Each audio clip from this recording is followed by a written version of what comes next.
এনে তোমাৰ দোকানত আৰু মোৰ দোকানত বহি কিনে ডাঙৰ ডাঙৰ ৰাজনীতিবিদ অভিনেতা অভিনেত্ৰী কণ্ঠশিল্পী সকলোৰে ইণ্টাৰভিউ আপোনালোকে চাইছে প্ৰত্যেকটো বস্তুৰে চাগে কিবা নহয় কিবা বিশেষ মাহাত্ম্য আছে এনেকুৱা কোনো হেৰি নাই যে মই আজিৰ অনুষ্ঠানটো অলপ পাল মাৰিলো নয়ন আছে ইয়াত সজাই থৈছো হীৰককো সজাই থৈছো ইয়াত ঘূৰাও ধৰি আছে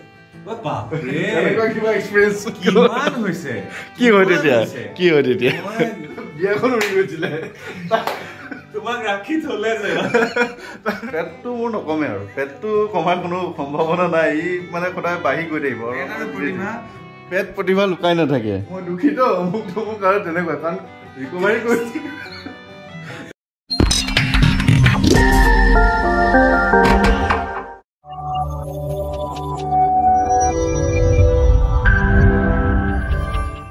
নমস্কাৰ এটা নতুন ভিডিঅ'লৈ আপোনাক পুনৰবাৰ স্বাগতম জনাইছোঁ আৰু বৰ্তমান বহি আছোঁ এখন চিনাকি চকীত গোটেই অসমবাসীৰ আৰু সেই চকীখনত বহাৰ যোগ্যতা আচলতে নাই তথাপিও বহিছোঁ নিজৰ বুলি নিজৰ অফিচ বুলি কাৰণ আপোনালোকে জানে চিনি পাইছে মানে মই আছোঁ বন্ধু চক্ৰপাণী পৰাশৰৰ বাৰ্তালাপ অফিচত আৰু বহুত দিন দোকানত কাম কৰি দোকানত থাকি মেলি মানে একদম বৰিং হৈ গৈছিলোঁ গতিকে ভাবিলোঁ আজি এপাক ওলাই আহোঁ আজি হৈছে শনিবাৰ আৰু শনিবাৰ দিনটোত আজি এপাক ওলাই আহি ৰাতিপুৱা 8টা বজাত আহি 1টা বজাত পালোহি চক্ৰপাণীৰ ঘৰ আৰু তাতে খোৱা বোৱা কৰি গোটেই দিনটো তেওঁৰ লগতে ঘূৰি পকি তেওঁৰ শ্ব' চালোঁ এনেই কিবা এটা ভিডিঅ' বনাম সৰু ভিডিঅ' অকণমান আপোনালোকে চাব কাৰণ তেওঁ কেনেধৰণে তেওঁৰ অফিচটো সজাইছে কিয় সজাইছে কোনটো বস্তু ক'ত ৰাখিলে কি ভাবি ৰাখিছে সকলো কথা পাতিম বুলি এই ভিডিঅ'টো আচলতে বনাইছোঁ কোনো প্লেনিং নোহোৱা ভিডিঅ' আচলতে তেওঁৰ লগত তেওঁৰ ইণ্টাৰভিউ হিচাপে যিটো মোৰ আগতে মোৰ চেনেলত দি থোৱা আছে সেইটোতো আপোনালোকে চাইছেই আৰু এইটো অকণমান আনঅফিচিয়েল একেবাৰে কিবা কিবি কথা পাতিম ভিডিঅ' বনাইছোঁ আৰু প্ৰথমতে কি কম নমস্কাৰ স্বাগতম দিয়াৰ কোনো প্ৰয়োজন নাই আজি এনে তোমাৰ দোকানত আৰু মোৰ দোকানত বহি কিনে এইখনো আচলতে এখেতৰ দোকান আৰু মোৰ দোকানখন বহি মানে ওলাই অহা নাই বহুত বছৰ হ'ল মই গুৱাহাটী তেনেকৈ অহা নাই তোমাৰ চাগে বাৰ্তালাপ আৰম্ভণিতে এতিয়া 2-2.5 বছৰ হ'ল নেকি ন তাৰপিছত আৰু গুৱাহাটী তেনেকৈ অহা হোৱা নাই আজি আহিছোঁ গোটেই দিনটো এওঁৰ লগতে কটাইছোঁ ঘূৰিছোঁ মেলিছোঁ ভাত খাইছোঁ আৰু অকণমান কেইটামান কথা পাতোঁ ন একদম অকণমান দিয়া এতিয়া প্ৰথমতেই আপোনালোকে সকলোৱে চিনি পোৱা মানুহজনটো এইজন চিনাকি মানুহ চিনাকি চকীখন এইখন চকীতে বা এইটো ৰুমৰ পৰাই অসমৰ চিনাকি মাইকটো এইখন চকী এইখন টেবুলৰ পৰাই অসমৰ বিভিন্ন ধৰণৰ ডাঙৰ ডাঙৰ ৰাজনীতিবিদ অভিনেতা অভিনেত্ৰী কণ্ঠশিল্পী সকলোৰে ইণ্টাৰভিউ আপোনালোকে চাইছে আৰু এই ইণ্টাৰভিউ ৰুমটোতনো তেওঁক কি ৰাখিছে কেনেধৰণে সজাইছে অকণমান দেখাবলৈ ভিডিঅ'টো বনাইছোঁ প্ৰথমতেই চাগে মা কামাখ্যাৰ মন্দিৰ এইটো এগৰাকী গিফ্ট দিয়া মা কামাখ্যাৰ মন্দিৰ ভাগ আছে থৈছোঁ ইয়াতে তাৰপিছতে এইফালে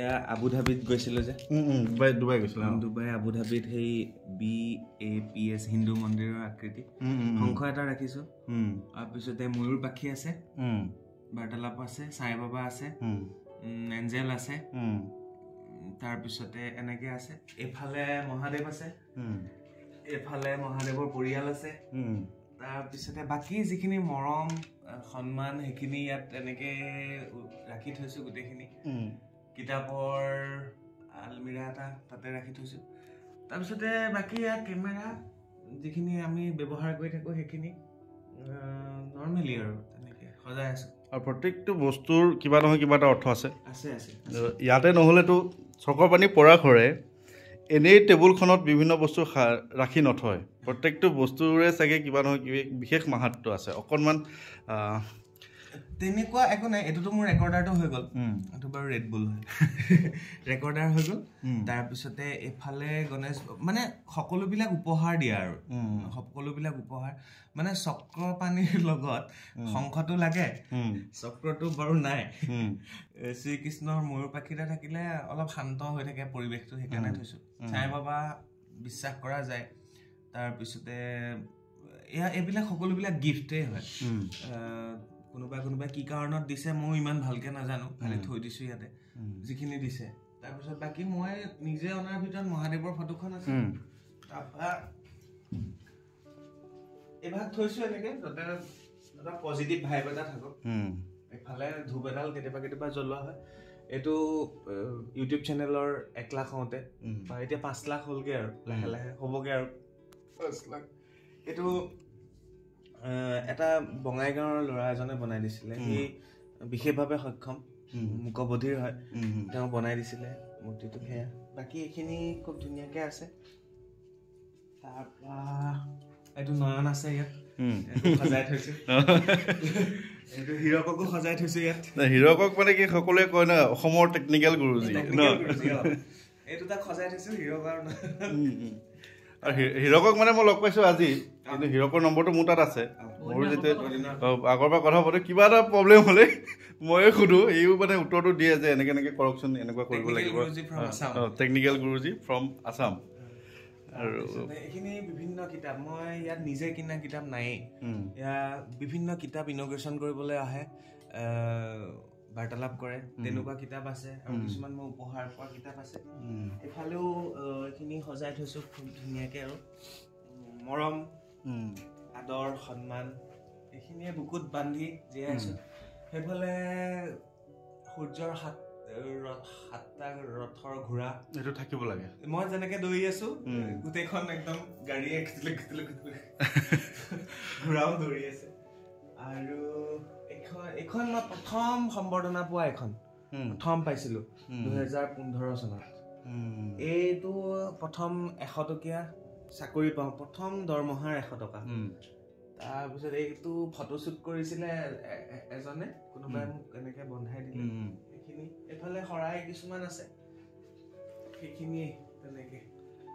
আৰু মানে বাৰ্তালাপ যেতিয়া আৰম্ভ হৈছিলে তেতিয়াৰ পৰাই মই আছো, আজিলৈকে আছো। আৰু বাৰ্তালাপ অফিচ বেলেগত আছিলে, বাৰ্তালাপো বেলেগ আছিলে। এতিয়াও সম্পূৰ্ণ বাৰ্তালাপ বেলেগ হ'ল, মিডিয়া একাডেমিও হ'ল।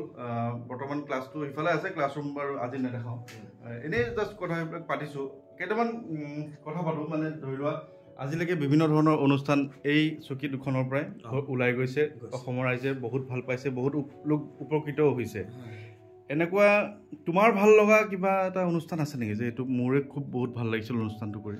আচলতে মই গোটেইকেইটা অনুষ্ঠানে কৰা আগমুহূৰ্তত অকণমান ভাবি লওঁ, চিন্তা কৰি লওঁ। আৰু প্ৰত্যেকটো অনুষ্ঠানে মই মানে কি ভাল হ'ব, ৰাইজ উপকৃত হ'ব, ময়ো শিকিম, ৰাইজকো নজনাখিনি শিকাওক, তেনেকেই কৰোঁ। এনেকুৱা কোনো হেৰি নাই যে মই আজিৰ অনুষ্ঠানটো অলপ পাল মাৰিলোঁ। যোনেই অতিথি নাহক, মই যাতে অনুষ্ঠানটো ভাল হওক, ভিউজ পাওঁ, ৰাইজে আদৰি লওক, তেনেকৈ কৰা হয়।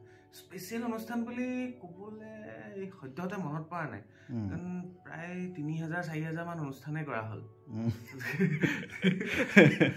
তথাপি মনত থকাকৈ এইগৰাকী মানুহৰ লগত কথা পাতি মোক খুব ভাল লাগিছিলে। তেনেকুৱা থাকেই ন কেতিয়াবা, যে ভাল লাগিছিল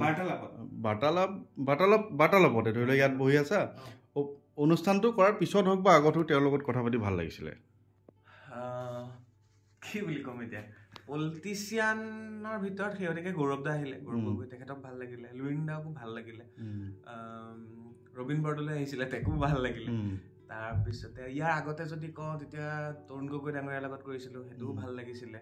তাৰপিছতে জুবিন দাৰ লগত যেতিয়াই কৰা হয় ভাল লাগে।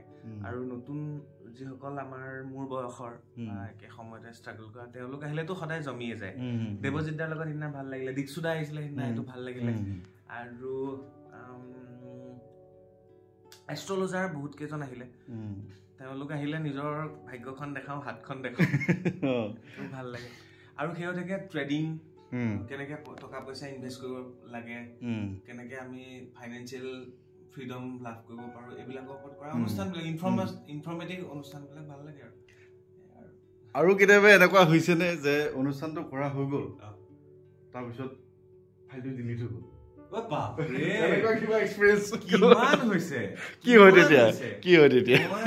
খুব বেয়াও লাগে তেতিয়া, মানে আকৌ ৰিশ্বুট কৰা হয়, তেনেকে ৰিশ্বুট নকৰাকেও বহুত থাকি গ'ল।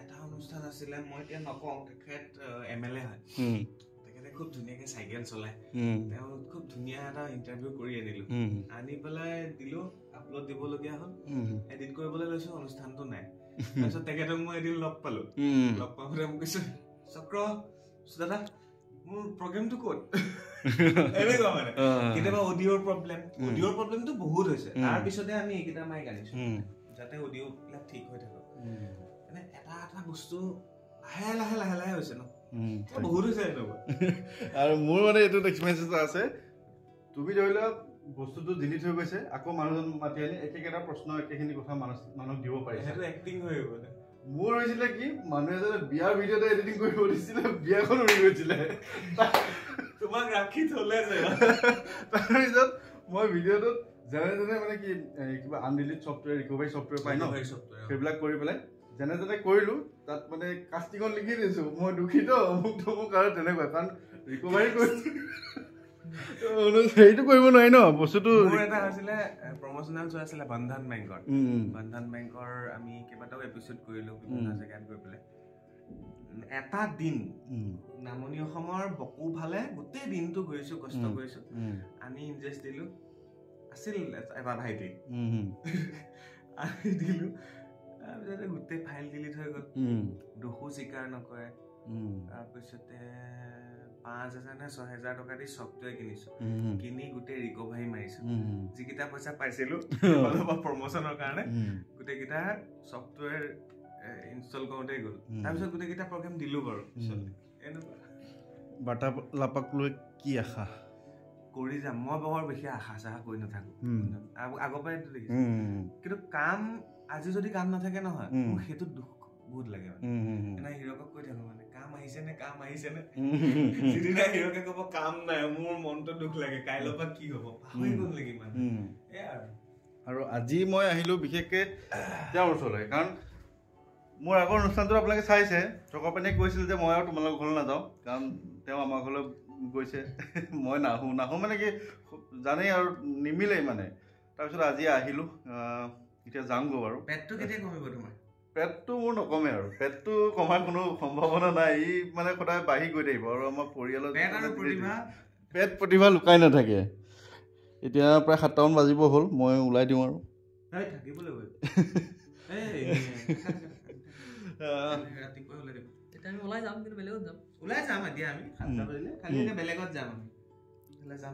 মই তেজপুৰলৈ যাম